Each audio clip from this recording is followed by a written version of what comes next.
ఏంటి ఒకేసారి రెండు సినిమాలు అంటున్నారు? ఎవరి గురించి? ఏ హీరో గురించి?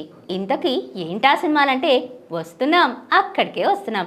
ఆ విషయాలన్నీ తెలియాలంటే ఈ వీడియోని చూసేయండి. అసలు టాలీవుడ్ లో బెస్ట్ డైరెక్టర్ యాక్టర్ కాంబో అంటే ఫస్ట్ గుర్తుకొచ్చేది బన్నీ త్రివిక్రమ్. మరి జూలై, సన్ ఆఫ్ సత్యమూర్తి, ఇంకా అలా వైకుంఠపురంలో సినిమాల్లో అదరగొట్టారు. మూడు సినిమాలు మూడు డిఫరెంట్ స్టోరీస్ తీసుకొని బ్లాక్ బస్టర్స్ కొట్టేశారు.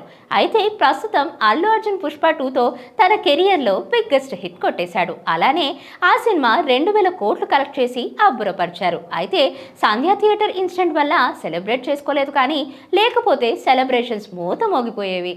ఇక నెక్స్ట్ అల్లు అర్జున్ ఏం సినిమా చేస్తున్నాడు అంటే అట్లీతో అని కొందరు, లేదు మాటల మాంత్రికుడు అని కొందరు అంటున్నారు. త్రివిక్రమ్ తో స్టోరీ ఇంకా కంప్లీట్ అవ్వలేదని, సో టైం పడుతుంది, అందుకే అట్లీ చెప్పిన యాక్షన్ ఎంటర్టైనర్ ని పట్టాలెక్కిద్దామని అనుకున్నాడు బన్నీ. అయితే ఎలా అయినా సినిమాకి ఒక 1.5 ఇయర్ పడుతుంది కదా, మరి త్రివిక్రమ్ సినిమాకి ఇంకా 2 ఏళ్ళు ఆగాల, మరి షూటింగ్ ఇంకెప్పుడు అని అనుకున్నాం కదా. కానీ అట్లీ సినిమా మొదలుపెట్టిన ఓ 2-3 నెలల్లో త్రివిక్రమ్ సినిమాని ప్యారలల్ గా ప్లాన్ చేస్తారట. సో రెండు సినిమా రిలీజ్ కి ఒక ఏడాది గ్యాప్ లో ఉండేటట్టు ఇది బెస్ట్ ప్లాన్. మరి అయితే త్రివిక్రమ్ సినిమా కథ విషయానికి వస్తే ఒక 2-3 రోజుల నుండి అమ్మో అల్లు అర్జున్ మైథలాజికల్ మూవీ అని అంటున్నారు. అసలు మన ఇతిహాసాల్లో పురాణాల్లో అంతగా హైలైట్ అవ్వని స్టోరీతో, అది కూడా కల్కిలాగా ఇటు ఫ్యూచర్ అటు పీరియోడిక్ డ్రామాని మిక్స్ చేస్తారంటున్నారు. సో బన్నీ ప్రభాస్ ని ఫాలో అవుతున్నారనమాట. ప్రభాస్ కూడా కల్కిలో అదే రోల్ ప్లే చేశాడు కదా.